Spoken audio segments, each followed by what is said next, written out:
யாருக்கு நீங்க முதலிடம் கொடுத்திருக்க என்று சொல்லி அப்போஸ்தலர் பவுல் இந்த அதிகாரத்தின் மூலமாய் ஜனத்தாரிடத்தில் கேட்டது போல சபையிடத்தில் கேட்க விரும்புகிறேன்.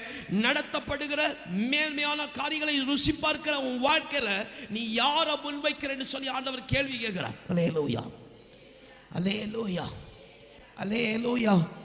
நீ சந்தோஷப்படும்போது யாரை முன்வைக்கிற, உன் காரியங்கள் நெருக்கப்படும்போது யாரை முன்வைக்கிற என்று சொல்லி ஆண்டவர் கேட்கிறார். அல்லேலூயா. ரெண்டு விதமான சூழ்நிலை. ஒன்று, ஒரு சூழ்நிலை அழுகை, குழப்பம், கண்ணீர், கவலை. இன்னொரு சூழ்நிலை அவன் சந்தோஷம், மகிழ்ச்சி, சமாதானம் இப்படியாக இருக்கிறார். அல்லேலூயா. ரெண்டு சூழ்நிலையை தவிர வேற எந்த சூழ்நிலையை கர்த்தர் நமக்கு அனுமதிக்கல. அல்லேலூயா, அல்லேலூயா. பாரப்பட்டு உடைந்து போகவோ நொறுங்கி போக நிலையை கர்த்தர் உருவாக்கல. ரெண்டு சூழ்நிலை கர்த்தர் அந்த ஆபத்துல எல்லாம் தப்பு வச்சு ஒன்னி கவலைப்பட்டு சந்தோஷம் இல்லாம துக்கமா இருக்கிற நிலை, இல்லைன்னா சந்தோஷத்தோட மகிழ்ச்சியோட சமாதானத்தோடு இருக்கிற நிலை. ரெண்டு நிலை எந்த சூழ்நிலை வந்தாலும் வாழ்க்கையில யாரை நீ முன் வைக்கிற. நமக்கிட்ட பொன்னும் பொருளும் கர்த்தர் எதிர்பார்க்கலன்னு கர்த்தர் நம்ம இடத்துல இருந்து ஒன்னும் எதிர்பார்க்கலே சொல்லக்கூடாது. அல்லேலூயா, அல்லேலூயா.